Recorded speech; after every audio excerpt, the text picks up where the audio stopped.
Hi guys, and welcome back to my YouTube video. You may or may not remember and recognise Hannah from Wedges and Weights.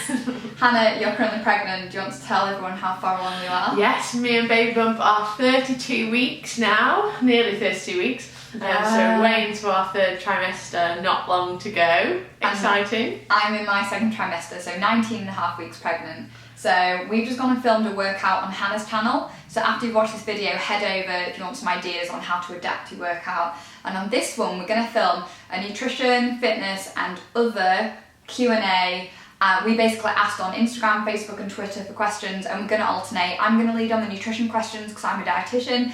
Hannah is a practicing personal trainer, specialising pre and postnatal. So yeah, we thought it'd be a good combo. Yeah, why not? I'm going to answer your questions, so thanks so much for asking them as well. Okay, so the first question says, I feel like all I want to do is eat rubbish and I'm finding it hard to stick to a healthy diet and retaining a lot of water. Any advice on how I can stay healthy and as fit as possible? I'm about 8 weeks and 3 days. So when I first read this, all I kept thinking back was to how I was feeling. So between like 6 and 9 weeks, so you find out you're pregnant when you're about 5-6 weeks pregnant. Between those few weeks, really, I was so tired, I was craving extra energy. And although I was eating my 5 a day, I was eating so much in the way of pizza, garlic bread, I don't know about all the carbs. Yeah. All the white carbs for me, it's like the plain things. And I think it doesn't last forever though, does it? No. It lasts for about 3 or 4 weeks and you listen to your body and then things settle down. Now I think I'm just eating almost like I was pre-pregnancy, a little bit more still and a little bit more frequently, but I think just bear with it because it doesn't last forever, those cravings. Yeah, and don't beat yourself up about it. I think that's really important as well. Just go with the flow like Nick says. No pressure to follow a specific eating plan because your body will tell you what it needs to do. Yeah. The next fitness question is, this is a good one, Hannah. Any recommendations for workout leggings? Yes. So I started off just buying slightly bigger ones. Yeah. I think you've done very similar, haven't you? Yeah, size up. So just getting a size up because the bump wasn't really there. So, but then I've actually invested in a pair from Gap Fit, which I honestly cannot tell you how good they are. I've just been raving to Nick about how good they are. And they stay up, they're squat proof, and I think they're the blackout technology ones. So they're really good. But there's so many brands out there now that have started doing stuff. Have you come across any? Yeah, I think one of my friends does a Bump Fit brand, so I'll put her links down below. Obviously, I haven't tried them yet because I'm not big enough, but yeah. She will be soon. I will be soon. So yeah, size up and then you could get, 1 or 2 pairs do you think might be enough? Yeah, I think so. I mean, and also it's quite good because you order the size that you already were pre-pregnancy, and they fit really well. There's some that I tried from Mamas and Papas as well. They were beautiful. They came up quite generously. So if you're going to order from them, then just bear that in mind. Great tips. So this is a really interesting question. This says, I'm 29 weeks pregnant and I was diagnosed with gestational diabetes a few weeks ago. I'm currently diet controlled, so she's not on medication or insulin. But if you have any interesting meal ideas, I'd love to hear them as I'm getting bored with my current plan. So, if you didn't already know, I work in diabetes. And in general, if you've got gestational diabetes, well, you'll be given your own dietitian and nurse. For example, where we work, we give ladies not a diet plan, but an allowance of carbohydrate. So for example, you're allowed around 40 grams of carbohydrate with a meal and around 20 grams at 3 snacks. And I would really advise you that you download the Carbs and Cals app or get the book. So the app's about $3.99. And you can just make sure that your carbohydrates are within that. So really, you can eat whatever you want. You know, you can have your veggies, have your protein, and then just make sure that the carb is about a fist-sized serving, really. Because in gestational diabetes, the problem is that your body's gone into overdrive and you're too insulin resistant. So you're just trying to keep your blood glucose levels steadily. So the next question is really interesting because I don't really know a lot about this. It says, I'm not pregnant, but I'd like to know about exercises for women with SPD. I had loads of questions on this actually. People are saying what exercises should you be doing, and they're suffering from pelvic pain, so what should they do? Well, this is a great question, and a lot of ladies do suffer with this. I am one of them. I think it's important also, some people think sometimes because someone's fit and healthy that they're not going to get it. Now I had an injury to my pelvis like 2 years ago, so it was like actually my SI joint, so that can, if you've had something happen to your pelvis before, then it can be heightened chances of having it. Basically it's a pain, all the hormones are relaxing all the ligaments around there, so it's symphysis pubis dysfunction. It's just getting a little bit unstable, like pelvis instability, so it can cause a lot of pain like in your groins as well. Mine tends to be more in the mornings. In terms of what you can do, I'd say just make sure you're doing exercises that are not causing pain as well. Like if something hurts, stop. You might want to avoid doing things on single leg at this point if you're experiencing that. But interestingly as well, like aside from the exercises, looking at your lifestyle. So things like sitting on a birth ball can be great because your pelvis is neutral. But in everyday life, things like pushing a shopping trolley, it sounds silly, but you're tilting your pelvis. So if you can do your food shop online, that sounds ridiculous, but I've started doing that because, and like picking up those bags and stuff like that, it's just like everyday lifestyle stuff, getting out of the car with your legs together, getting up in bed when you like swivel to get out of bed rather than like separating your legs. So I didn't know that. Yeah, so they're more like everyday things that I'd focus on. Obviously you can still do your upper body work and stuff like that. So this is a quick question. It says, looking forward to this, is it safe to eat peanuts and nuts during pregnancy? The advice is yes, if you're not allergic to nuts, you can eat them freely. I think it was old advice, wasn't it? That used to say you had to limit them, so it's changed. So unless you're allergic to peanuts, you can eat peanuts during pregnancy. So moving on to the next fitness question. This is really interesting because I've got my own opinion. So it'll be really interesting to see what Hannah thinks. It says, am I allowed to do HIIT when pregnant? I'm 11 weeks pregnant and have been swapping my 3 sessions a week of HIIT to swimming as I'm too exhausted and nauseous to do HIIT, but I'm wondering, is it safe to go back when I'm feeling better? Thank you. Well, with exercise, it's important that when you find out you're pregnant, obviously, you might choose to adapt it, and like that lady's rightly done, she's obviously listened to her own body, she's gone swimming and done what felt right for her. When you find out you're pregnant, you might find that your energy levels are still great, and my training pretty much stayed very similar in the first trimester before it started to adapt. So it's not, there's no like, it's a very grey area. You can't be like 100% yes you can do HIIT because it's very specific to what your exercise has been like pre-pregnancy. I think for someone like the lady there, like she swapped to her swimming, like maybe looking at that type of exercises going forwards, like do you really need, ask yourself, do you really need to be doing a full-on intense HIIT workout? Because in terms of like the intensity recommendations, you want to still be able to talk when you're doing it. Now I know that if I'm doing a proper HIIT workout as pre-pregnancy, there's no way I'll be having a conversation during my burpees. So for me, I haven't done any HIIT work. I've just found alternatives, weightlifting, swimming, walking, and focusing on that and just staying happy and healthy in your mind and body. Definitely. I think I was the same. In the first few weeks, I carried on doing my HIIT, but then as it got to like week 12, which is nearly where this lady's at, my workouts have changed. You know, I didn't want to get out of breath, and so I've been doing walking and then weights as well. And also, I don't know if there's any truth in this, but if you're doing a lot of exercises with a lot of impact, it can actually damage your pelvic floor, especially in third trimester, because it's all the weight. So just be careful. You don't want to be incontinent after birth. No, listen to your body and be kind to yourself. Yes. So the next question says, what to cook for dinner that's quick and easy but also healthy? It's such an effort to think when pregnant. So I mean, an easy mantra for this, I think, is cook once, eat twice. So if you're going to cook an evening meal like a chilli or a stir fry, cook more than what you need and pop it in a Tupperware container for lunch the next day. Or even just cook, 3 meals worth, so you can have it on an evening, you can freeze it. Yeah, freezing's great, I think, and that, especially towards the end of pregnancy, is something that I've got to start doing now, so it's ready for when you come home with baby as well. But as in pregnancy, like Nick says, we do that a lot. Like there's always leftovers in the fridge for you take for lunch the next day. Yeah, and then it doesn't matter if you're feeling tired one evening because you've already gone and prepped. And there are lots of quick things I do, even like having a chicken salad wrap.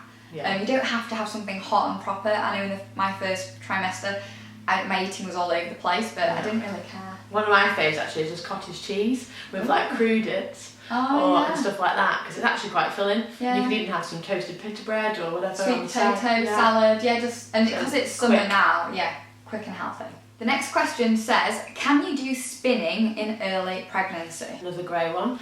But like with the HIIT, it depends what you're doing beforehand. If you've never done spin before and you are taking it, I wouldn't recommend taking it up as a new exercise when you find out that you're pregnant. But if you're used to that and your body's been doing it for years or whatever, then I think you just got to listen to yourself and like apply what we spoke about before. Like it's your body and only you know it best. There's so many guides on what you can and can't do, which some of them obviously are really important, but other ones you've got to listen to yourself and just ask yourself, was that something I was doing pre-pregnancy? Am I feeling happy doing it? Then cool. But can you hold a conversation, and maybe just don't turn up the resistance as much? This is an interesting question. It says, hi ladies, is whey protein safe during pregnancy? I love the bounce balls and I've been told that whey protein that they contain isn't good. However, internet research is unclear.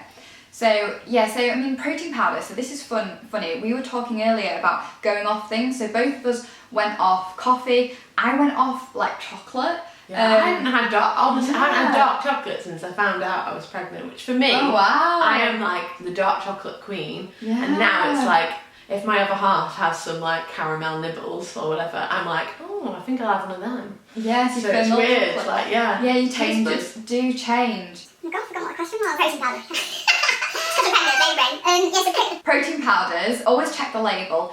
If it contains vitamins, you want to be avoiding ones with vitamin A in. If it contains caffeine and taurine, I personally would avoid those. From a caffeine point of view, you're limited to about 200 milligrams a day, which is only the equivalent of 3 cups of tea, 2 cups of coffee. So definitely, if it's a pure protein powder, fair enough, but also you want to be asking yourself, do you really need it? Are you strength training, lifting really heavy weights? Are you not meeting your nutritional needs from food alone? So I think check the ingredients list. It's something that I've personally gone off. I used to have it once or twice a day and now have it about once or twice a week.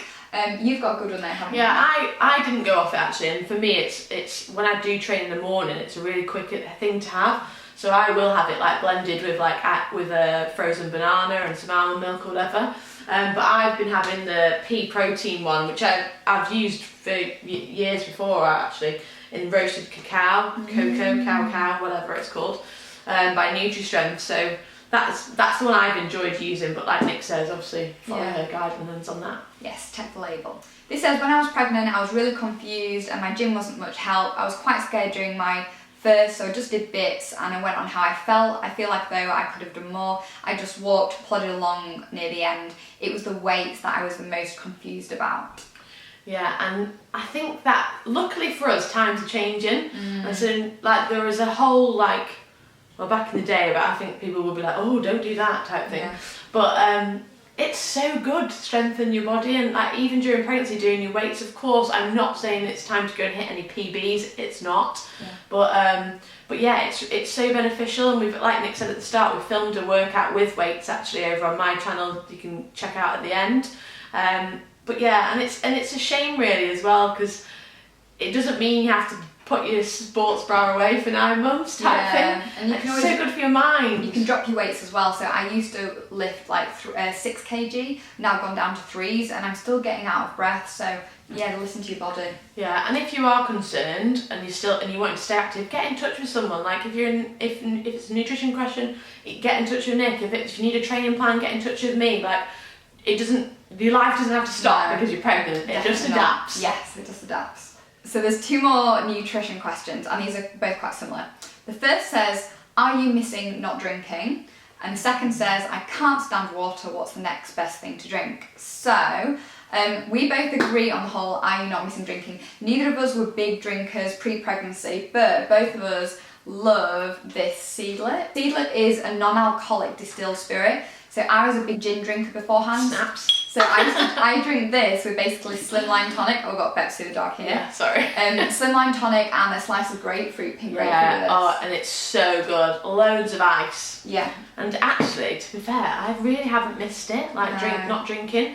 Like Nick says, we weren't big drinkers anyway, but also you feel great the next day. So yeah. And that looks nice as well. Sometimes you just want to have like the feeling of having a drink. Yeah. So that's one option if you've gone off water. To be honest, I drink squash, so I drink no added sugar squash. I drink herbal teas. I drink like fizzy water with no added sugar, like lime or lemon to make it taste like lemonade. So As long as it's sugar-free, it's fine. Yeah. So the last 2 questions for the fitness are basically what should you be doing to adapt your workouts throughout each trimester, and information on advice for core and bum workouts. So adaptation wise, as you go through, it's advised that you don't train like flat laying, any exercises laying straight on your back after 16 weeks. No crunches. No crunches.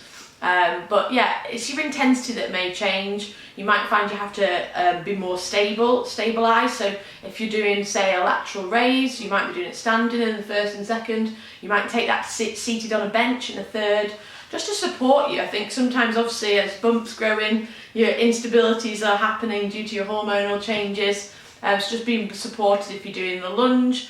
You might stand next to a chair to hold on to it. Yeah. Core wise and glute wise, really important to keep that nice and strong. Like Nick said before, that you don't have to do crunches to be keeping it strong. We were doing Superman. Yeah, we did some in the workout. So like the Superman, or you might modify the side plank onto your knee. Banded stuff's great for your glutes, like clamshells with like a resistance band loop. So yeah, again, you don't need to stop, but yeah, the adaptations should be happening. Yeah, and we've each written a blog post on it, so we'll link those down below. So now that we've finished with the nutrition and fitness questions, if you're interested, we've just got some general questions, so I thought that they'd be quite fun. I love these. So I'll ask this to Hannah first. So how long did it take before you felt pregnant, and did you do anything special to help you to fall pregnant? It happened, I was saying to Nick before, for us, our story in a very quick nutshell is I had lots of testing for endometriosis. So I was at a point where they were checking whether I was ovulating, we weren't sure if I was, blah, blah, blah. So yeah, before having the operation, we won't go into too much detail on that, but we decided that we'd wait for a little bit and then start trying before we went there, because I didn't really want to have abdominal surgery if it wasn't really required. And yeah, it happened immediately. So yeah, so which was a big relief, I think, because obviously for us personally that was really good, ecstatic news after having testing for like 12 months. So, but yeah, that just shows, like, just if anyone out there has got endometriosis or whatever, it doesn't mean you are infertile. So I've had lots of stories like that. With mine, so I didn't have anything like that, but I did download the Flow app. Did you download that? I tracked. I'm a bit of a major tracker of period tracks. But. Yeah, so there's loads of apps out there that so I basically started tracking my period about like November time. Then we started trying in, say, like February, and I think we pretty much felt pregnant straight away. The app's really good because it gives you almost like the window, and it gives you the ovulating day. The more information, the better. So even if you're thinking about having children in a year's time, I would say download the app and start tracking your periods. The other thing I did was I started taking folic acid when I got married, so back in September. I also bought some prenatals from Pregnacare, so I bought those as well. So yeah, that's the thing. So it's just sex on the right day. And make it fun. Yeah. So the next question said, baby shower gift ideas, which, to be honest, I'm a bit clueless because I haven't even started buying for our baby yet. Nick came round today and I was showing her all the stuff and she was like, ah! Oh my god. But I reassured her I was the same. But yeah, I've chosen not to have a big baby shower. But I think if you were wanting to buy something for someone, I think just from my point of view, this side, you just ask them what they really need. Yeah. Like, because I suppose like it's always nice to buy cute outfits for someone, but sometimes they might need something like, I don't know, a swaddle blanket or a You and the Sheep or an All the Owl or whatever. So and my thing was always, because I'm a dietitian, I always used to buy like a recipe book for weaning or information on baby-led weaning or something like that. So you can buy something that's almost like personal for you. And don't forget that you can always buy for the mummy as well. It doesn't have to be for the baby. So like thinking that the pamper products for after pregnancy as well. Yeah, love Boo. They were nice. Oh yeah. Yeah, they're nice products. Next question says, how have you been feeling throughout your pregnancies? I think we might have covered this already, but basically first trimester for me was basically plagued with tiredness, and I felt sick every time my stomach was empty, so I had to eat from the moment I got up, then every 2 hours. That lasted for several weeks, and then now I eat basically pretty much soon after I've got up, and then every 3 hours. And now I feel absolutely fine, on top of the world. I was a bit emotional around the 12-week scan, but from like weeks 14 onwards, I've been normal, I think. Yeah. And sickness-wise, I didn't really suffer with major sickness, but like Nick, just keeping it at bay by eating very regularly was really good. Yeah. And I've been, I think, like pregnancy's been amazing so far for me. So it's now getting a little bit harder because obviously I'm getting to 32 weeks, everything's getting a little bit more I feel pregnant-fied, like sleeping and stuff like that. But hey, a beautiful baby at the end of it. Yeah, so it'll be worth it. The penultimate question is, have you bought any maternity clothing? And someone else said, what did you do when your bump was too big for normal jeans but too small for maternity? So I gone and bought a bump belt that basically you attach to the button, so you can have the waist part of your jeans a little bit wider, you fly it a little bit down, and then there's a covering. So I'm actually, you can't see my jeans now, but I've had to undo them because I've forgotten it because I'm at Hannah's house. She has got pants on, I assure you. I have got pants on. But have you bought any gear? I got some Topshop jeans, which were alright. They do fall down a little bit for me, but I did wear them quite early, so I haven't worn them recently. I'm useless at wearing normal clothes. But I found just getting like some sizes up. Yeah. Like, so this dress is actually from Sweaty Betty. It's not maternity at all, but everyone's like, oh my gosh, that's a lovely maternity dress. And I'm like, it's not. Like, just, and find things, I think for me it's things that are, I prefer things that are more fitted still. Yeah. That showed your beautiful bump and shape, and that's just personal, obviously. We didn't know that we'd done this, but we've both done an ASOS order, returned to clothes, and then got them, and we just looked really I sent most of them back. I think I've sent every single dress back actually, because for me it was just like too schmock like that it just didn't do anything for me. I sent everything back apart from a jumpsuit which I got in a size up. I saw it on your Instagram. It's nice. And then this top, I actually bought in a size up, and then because it's quite baggy, this is actually just a normal size for me. So just baggy tops and maybe get the bump belt. And also don't waste, I didn't want to spend too much on maternity gear. You're not going pregnant forever. Yeah. The last question says, and this is an interesting / funny one, I'd be interested to know any your thoughts on placenta encapsulation post-birth in terms of nutrition for new mummy. So this is where you get the placenta, you send it off, it gets dried and gets put into tablets. I haven't done much research from a nutrition point of view, but I'm just not very comfortable about sending one of your organs off to a company that you don't know anything about. You don't know how regulated the industry is, you don't know how safe it is. Yeah, I'm a bit weirded out by that, to be honest. It's not something until the question came up, like, I have heard of it, but I haven't really looked into it at all. But we won't be doing it, will we? No, we're not going to be eating our placentas afterwards. You know, I just think a healthy diet, and if you want, if you are planning on breastfeeding, taking your breastfeeding supplements is all you need. Yeah, no placenta munching for breakfast for me. So we really hope that you've enjoyed this quick, or maybe not so quick, Q&A video. I will put links to Hannah's channel down below, so don't forget to check out that workout. Thank you so much for joining us. Thank you for having me, Nick. Yeah, and any comments or any suggestions, please do leave them down below and give this video a thumbs up. I'll see you soon. Bye! Bye!